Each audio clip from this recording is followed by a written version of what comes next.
Hello guys, कैसे हो दोस्त आज पढ़ेंगे अपन रिंग इन्वर्जन। पिरामिडल इन्वर्जन पढ़ लिया। अब इसके बाद में आता है रिंग इन्वर्जन।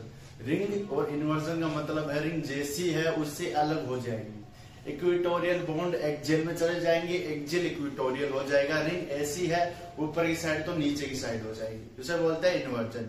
तो अपन पिरामिडल इन्वर्जन पढ़ेगा। यहाँ रिंग इन्वर्जन साइक्लोहेक्सेन रिंग में चेयर कंफर्मेशन की बात करेंगे। चेयर कंफर्मेशन में अपन देखेंगे जो ट्विस्ट बोट फॉर्म होती है, हाई एनर्जी होती है, उसकी 23 किलो कैलोरी जूल पर होती है स्टूडेंट।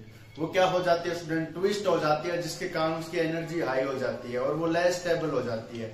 जबकि जो साइक्लोहेक्सेन रिंग की जो नॉर्मल रिंग है वो स्टेबल होती है और उसमें टॉर्शनल स्ट्रेन कम होता है, जबकि टीएस में टॉर्शनल स्ट्रेन ज्यादा होता है और बॉन्ड एंगल स्ट्रेन भी ज्यादा होता है। इसलिए वो रिएक्टिविटी हाई हो जाती है और स्टेबिलिटी कम, एनर्जी ज्यादा हो जाती है। अब इसके बाद में हम एन मिथाइल पिप्रिडीन की बात करेंगे रिंग इन्वर्जन में। उसमें देखेंगे अपन नाइट्रोजन एटम के साथ एक तो मिथाइल ग्रुप जोड़ेंगे। एक दूसरी बात अपन क्या करेंगे, एक ऑक्सीजन लेंगे और 2 लोन पेयर लेंगे। तो ऑक्सीजन लोन पेयर लेंगे, उससे अपने पता चलेगा एनर्जी बैरियर हाई हो जाएगा स्टूडेंट, हाई हो जाएगा एनर्जी बैरियर, जिसके कारण एलपी एलपी रिपल्सन बहुत ज्यादा होता है। एलपी एलपी फिर बीपी, एलपी बीपी फिर बीपी बीपी आता है। स्टेबिलिटी की बात करें तो एलपी एलपी बहुत ज्यादा हाई होता है, जिसके कारण रिंग बहुत ज्यादा लेस स्टेबल हो जाती है। स्टेबिलिटी ऑर्डर आएगा तो नाइट्रोजन का पहले आएगा, उसके बाद में आएगा, क्योंकि ऑक्सीजन एटम पर 4 लोन पेयर होते हैं, उसके कारण एलपी एलपी रिपल्सन लगता है और बॉन्ड एंगल स्ट्रेन बहुत ज्यादा हो जाता है, एनर्जी हाई हो जाती है, स्टेबिलिटी कम हो जाती है।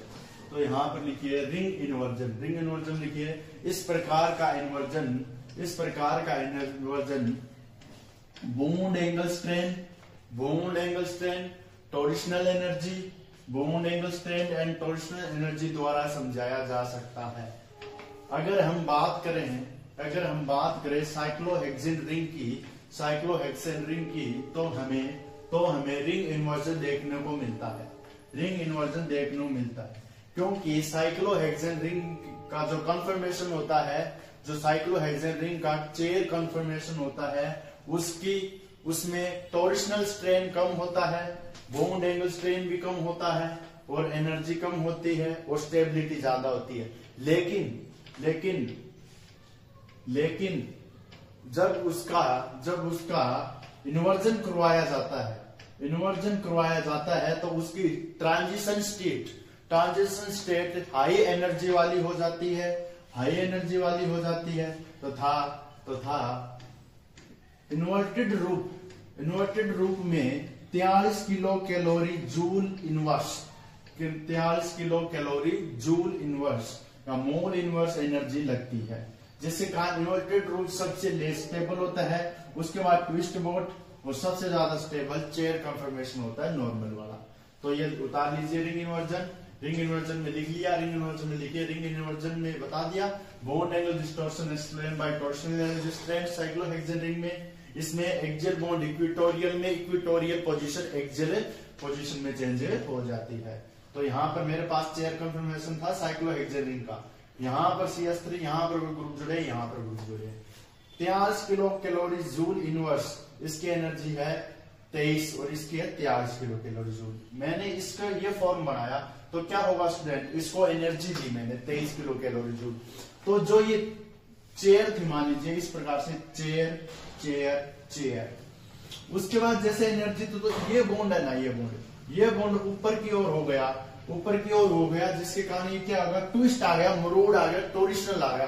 टॉर्शनल बिल्कुल लेस था, इसमें टॉर्शनल स्ट्रेन ज्यादा हुआ, तो ये लेस स्टेबल हुआ, एनर्जी हाई हुई, 23 किलो कैलोरी जूल एनर्जी लगी।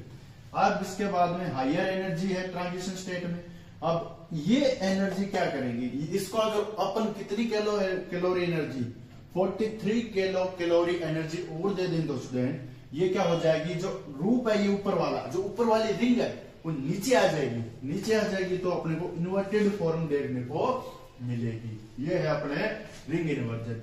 दूसरा एग्जांपल लिखिए, रिंग इन्वर्जन को हम एन मिथाइल पिप्रिडीन के द्वारा भी समझ सकते हैं। एन मिथाइल पिप्रिडीन बेंजीन है, मैं यहाँ पर रख करके बताता हूँ आपको। एन मिथाइल पिप्रिडीन में क्या है, बेंजीन रिंग आपकी रिंग क्या होती है? बेंजीन, बेंजीन रिंग, ये बेंजीन रिंग, ठीक है, बेंजीन रिंग है। बेंजीन रिंग में क्या है? एन मिथाइल पिपरिडीन है, एन मिथाइल पिपरिडीन है, बेंजीन रिंग है। अब इसमें क्या होगा? अपने पास पिपरिडीन बोलते हैं इस रिंग को, और ये मिथाइल ग्रुप है, एन मिथाइल पिपरिडीन। इसमें क्या होगा स्टूडेंट? इसको अपन ऐसे भी लिख सकते हैं, और यहाँ पर नाइट्रोजन के लोन पेयर और CH3 है। एन मिथाइल पिपरिडीन ये ऑक्सीजन है, ऑक्सीजन एटम है, नाइट्रोजन एटम को रिप्लेस कर दिया जाता है ऑक्सीजन एटम से। एन मिथाइल पिपरिडीन में लिखिए, एन मिथाइल पिपरिडीन में रिंग इन्वर्जन देखिए कैसे देखने को मिलेगा। इसकी मैंने चेयर फॉर्म बना दी स्टूडेंट, यहाँ पर N, यहाँ पर Lp, यहाँ पर CH3, और यहाँ पर स्टूडेंट चेयर फॉर्म बनाइए तो ये लीजिए स्टूडेंट 6 कार्बन आने चाहिए, 1 2 3 4 5। देखिए एन मिथाइल पिपरिडीन में 5 कार्बन, 1 नाइट्रोजन तथा 1 मेथिल ग्रुप प्रेजेंट होता है। तो एन मिथाइल पिपरिडीन में जो CH3 ग्रुप है रिंग इन्वर्जन होगा। रिंग इन्वर्जन में क्या होगा? रिंग इन्वर्जन में जो CH3 ग्रुप है, नाइट्रोजन का लोन पेयर ऊपर चला जाएगा, नीचे आ जाएगा, जो ऊपर वाला एक्सियल वो इक्वेटोरियल आ जाएगा, इक्वेटोरियल एक्सियल हो जाएगा। ये रिंग ऐसे है ना, ये रिंग ऐसे है ना स्टूडेंट, इसको उल्ट दो, उल्ट दो मतलब इसको ऐसे बना दो इन्वर्जन में, ये ऐसे है ना, तो ये सिरा ऊपर कर दो स्टूडेंट, करना कुछ नहीं है, ये सिरा ऊपर कर दो, ठीक है, और ये नीचे कर दो। 1 2 3 4 5 6 ऐसे होगा स्टूडेंट, ये ऐसे है ना, तो ये ऊपर होगा यार, ये ऊपर होगा, ये ऐसे होगा स्टूडेंट, ये यहां पर कर दो और ये यहां पर कर दो, ठीक है। 1 2 3 4 5 6 ऐसे हो जाएगा ये इन्वर्जन। जो नाइट्रोजन का लोन पेयर है वो ऊपर आ जाएगा, CH3 है वो नीचे आ जाएगा। अब इनकी तुलना करें एन मिथाइल पिपरिडीन और ऑक्सीजन की, तो इसमें देखिए स्टूडेंट जो रिंग इन्वर्जन दोनों में हो रहा है, लेकिन लिखिए एन मिथाइल पिपरिडीन में नाइट्रोजन और मिथाइल ग्रुप में Lp, नाइट्रोजन के लोन पेयर व मिथाइल ग्रुप के लोन पेयर में Lp-Bp रिपल्सन देखने को मिलता है, जबकि जो ऑक्सीजन एटम है साइक्लोहेक्सेन रिंग का, उसमें Lp रिपल्सन देखने को मिलता है, जिससे जो स्टेबिलिटी होती है एन मिथाइल पिपरिडीन की वह ज्यादा होती है ऑक्सीजन एटम की तुलना में, ठीक है। और ये क्या है? इसका ऑर्डर, ये क्या है? ऑर्डर, ये है इसका ऑर्डर, यानी ये एनर्जी ऑर्डर मान सकते हैं। एनर्जी, भगवान कसम बहुत खतरनाक वाला ऑर्डर होता है, यानी स्टेबिलिटी, जब तक कोई कंपाउंड कब तक स्टेबल रहेगा, एनर्जी ऑर्डर मान सकते हैं। ये यहाँ पर Lp ज्यादा खतरनाक, उसके बाद Bp ये रिपल्सन ऑर्डर है, ठीक है। बैंकर वाला अटैक मारेगा, सेम मिलेंगे तो खतरनाक अटैक होगा।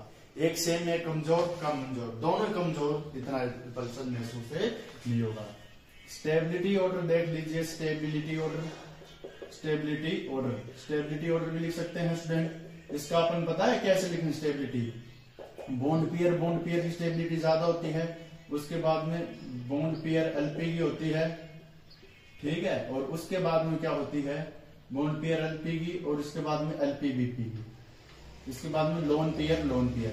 ये होती है स्टूडेंट स्टेबिलिटी ऑर्डर अपनी। ओके गाइस, ये है इस प्रकार से। अब एनोमेरिक इफेक्ट, एक इफेक्ट आता है एनोमेरिक इफेक्ट। एनोमेरिक इफेक्ट है स्टूडेंट, एनोमेरिक इफेक्ट आपको बता दिया जाएगा, फिर इसके टाइप करवा दिए जाएंगे। एनोमेरिक इफेक्ट बता देंगे, ठीक है, ये उतार दीजिए। अब इसके बाद अपन बात करते हैं एनोमेरिक इफेक्ट। हाँ तो गाइस देखिए इसमें एनोमेरिक इफेक्ट, यह इफेक्ट हमें हेटेरोसाइक्लिक कंपाउंड में स्मॉल रिंग हेटेरोसाइक्लिक कंपाउंड में देखने को मिलता है। दूसरी बात लिखिए, इस इफेक्ट के कारण जो इलेक्ट्रॉन नेगेटिव एलिमेंट है या इलेक्ट्रॉन नेगेटिव ग्रुप है, जैसे OR है, फ्लोरीन, क्लोरीन, ब्रोमीन, आयोडीन है, ये इस प्रकार से अपने आप को व्यवस्थित करते हैं कि वह एक्सियल पोजीशन पर, किसी रिंग की या किसी एटम की एक्सियल पोजीशन पर प्रीफर हो सके, तथा अगर यह इफेक्ट स्टेरिक हिंड्रेंस के कारण भी शो होता है, तो इस प्रकार का इफेक्ट एनोमेरिक इफेक्ट कहलाता है। ये बता दें, electronegative element alkoxy group, chlorine, bromine, ammonia, इसके बाद occupy the axial position, shoulder form है ये, और ए बल्कि ग्रुप स्टेरिक हिंड्रेंस, इसके बाद anomeric effect interaction of exocyclic, anomeric effect है उसमें क्या देखता है, interaction of exocyclic polar substitute with endocyclic heteroatom, polar substitute anomeric effect है उसमें इंटरेक्शन होता है एक्सोसाइक्लिक पोलर सब्स्टिट्यूएंट का जो बाहर की ओर होते हैं विद एन एंडोसाइक्लिक हेट्रोएटम और एंडोसाइक्लिक हेट्रोएटम का। अब इसके बाद मैं आपको एक एग्जांपल दे रहा हूं, ठीक है, ये आ गया जो मैंने बताया वो लिख लीजिए। अब एग्जांपल देखिए इसका, यहां पर लोन पेयर है, यहां पर लोन पेयर स्टूडेंट, यहां पर और यहां पर स्टूडेंट OR ग्रुप है, एल्कोक्सी ग्रुप है, ठीक है। ये स्टेबिलिटी बता रहा हूं, ये A है और ये B है, ये B है, सेम एटम है स्टूडेंट, बस थोड़ा सा माजरा अलग होगा। मामला क्या है सर, प्लीज इसके दर्शन करो।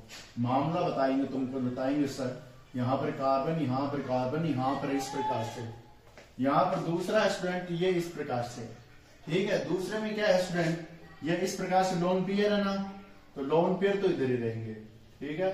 ग्रुप है ना, ये OR ग्रुप है, वो मान लीजिए ये सीधा है ना, वो OR ग्रुप है, वो ऐसे हो जाएगा OR, ये इक्विटोरियल पोजीशन पे आ जाएगा, ये एक्सियल पोजीशन है, ठीक है। AX लिख देता हूं और ये इक्विटोरियल पोजीशन है। तो कार्बन कार्बन और रिपल्सन ऐसे रहेगा, हाइड्रोजन ग्रुप भी ऐसे रहेगा, हाइड्रोजन ग्रुप भी ऐसे रहेगा। तो A और B हाइयर एनर्जी होगी इसकी, हाइयर एनर्जी, ठीक है, हाइयर एनर्जी। एनोमेरिक इफेक्ट लग रहा है इसमें, ठीक है। इलेक्ट्रोनेगेटिव एटम है ये, ठीक है, इलेक्ट्रोनेगेटिव एटम एल्कोक्सी ग्रुप है एक, यहाँ पर Cl Br आयोडीन कुछ भी जोड़े आपकी मर्जी। यहाँ पर देख स्टूडेंट इसकी लो एनर्जी है, तो लो एनर्जी में स्टेबिलिटी ज्यादा किसकी है, स्टेबिलिटी ज्यादा है इसकी, स्टेबिलिटी भी ज्यादा होगी, लो एनर्जी स्टेबिलिटी ज्यादा, जबकि इसकी low energy higher energy stability decrease. क्या होगी स्टूडेंट, स्टेबिलिटी डिक्रीज और एनर्जी आई, एनर्जी होगी वो हाई होगी और इसकी एनर्जी कम होगी।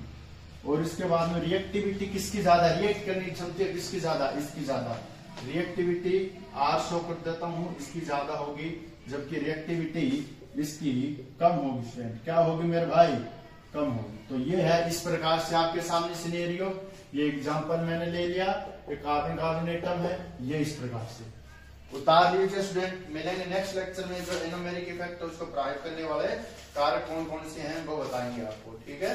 दो तो एग्जांपल दे देंगे, फिर कंसिक्वेंस ऑफ एनोमेरिक इफेक्ट, थोड़ी यूनिट और है जो चलेगी, उतार लीजिए। गाइस बाय, मिलेंगे नेक्स्ट लेक्चर।